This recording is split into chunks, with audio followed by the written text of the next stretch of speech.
Hey guys, what's going on? Welcome to another video here on the Brazilian Nomad channel. And here I am for the second time walking around the LYULIN. And Bulgarians say that this is the tough neighborhood from Sofia, that it's dangerous. And well, last time I made a video walking around here, a lot of people asked me, can you compare LYULIN to a Brazilian favela? Actually, it's a very hard thing to do because I wouldn't even know how to start the comparison, because simply there is no comparison. We are talking about two completely different things. If you think that Brazilian favelas are anywhere near this, you have no idea, because it's at least 20 times worse.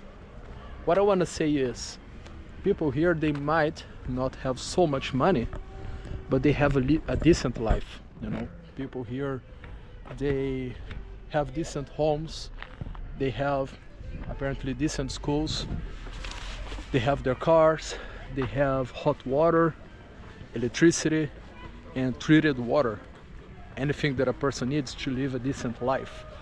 And many times in favela people don't. A lot of people in favela, they have garbage right in front of their homes. Sometimes they don't have treated water, and basic things like that that we all take for granted. And that's not the case at all here. Take a look around. It's just a normal neighborhood. It's maybe one level below the other ones. Maybe people here make a little less money, but they still live a decent life. They don't have 10% of the problems people have in a Brazilian favela. I've been around in Brazil. I grew up there in Rio.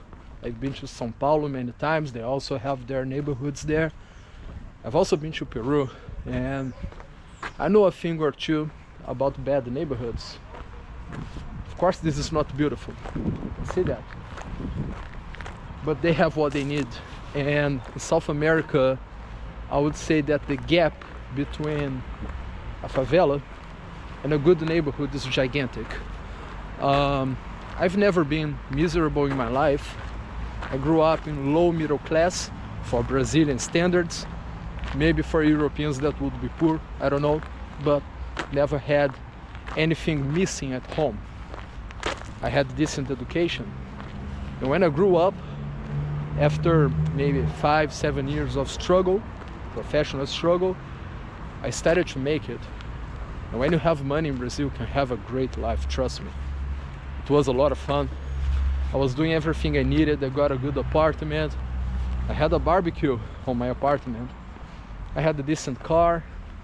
I was going to the gym. I had a personal trainer. I was doing everything I wanted. Going to the beach on the weekend. But when you're broke in Brazil, your life is miserable. And that's the word, miserable. They're not miserable here. They are maybe low middle class, maybe a bit poor, but not to the point that you don't have the things that you need for a regular life. So for that reason, there's no comparison at all to anything that I've seen in South America. In Peru, for example, I took a bus from Cusco to Lima. Huge mistake, never do it. 26 hours. Terrible trip. Spinning around, got sick. Well, you have Cusco, which is a very touristic city. And then you have Lima, also touristic. And in the 26 hours between both of them, I've only seen misery. Not even poverty, misery. I wondered, oh my God, do these people have enough food for the month? What are they living off here? Because it seemed terrible. It seemed like the kind of life that no human being deserves to have. And if you ask me if I've seen anything close to that here in Bulgaria, of course not. As I said, this is a normal neighborhood. One of the followers even asked me if I was at least a bit afraid walking around LYULIN. I don't want to play tough or anything. I was a military man in Brazil, but I don't have anything from the military with me here. So here I'm just a regular guy. But the thing is, when you grow up in Brazil, born and raised in Rio especially, if you feel afraid in a neighborhood like this, you don't leave home. If our poor neighborhoods were just like this one, our problems would be done. I can bet that 90% of people in favelas, they would dream of living in a place like this. Also, one thing that is different is that in Brazilian favelas you don't have blocks like this. It's usually separated houses, and they look unfinished. They usually don't really paint the house, so you can actually see the bricks. Just don't think that everybody in favelas, they are starving. They're not. Most people there, they have their jobs, usually outside of favelas, in regular neighborhoods, but they are low-paying jobs, you know, like minimum wage workers, 2 minimum wages. And Rio, for example, it's a very expensive city, very. So if you make 1 or 2 minimum wages there, you're gonna have a hard time. You need way more than that, because Brazilian minimum wage works for nothing. So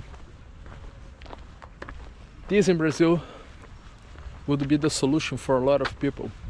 A lot of people would thank God every day to be in a building like that with hot water, treated water, garbage system, a decent street around that you can actually park your car. They would also thank God for having a car most of the times. As I said, it's not like they were all starving. No, I mean, the vast majority of people there, they eat well. They have TV at home, video games, computer. But their home, their neighborhood is so dangerous, so screwed. There are like so many problems around that we can't even compare. I know that here in Bulgaria they have, outside of Sofia, worse neighborhood. It's kind of a slum, they say. For I believe most people who live there, well, I'm just repeating what they told me. They said it's a gypsy majority neighborhood. I don't know much about their history. What I know from my trips is that they usually live in worse neighborhoods. I don't know why, but they usually have a harder time. And yes, this one, I've seen a few pictures and they seem to be much worse than LYULIN. But for some reason, people always talk about LYULIN when they want to talk about bad neighborhoods. And well, I'm walking around here talking a foreign language and I don't see any danger. People say that usually at night there are some criminal activities around. Well, welcome to a capital city. It's like that all over the world. I mean, even if you go to London, even if you go to Paris, depending on the neighborhood you are, at, I don't know, 11 p.m, things happen, of course, not only here.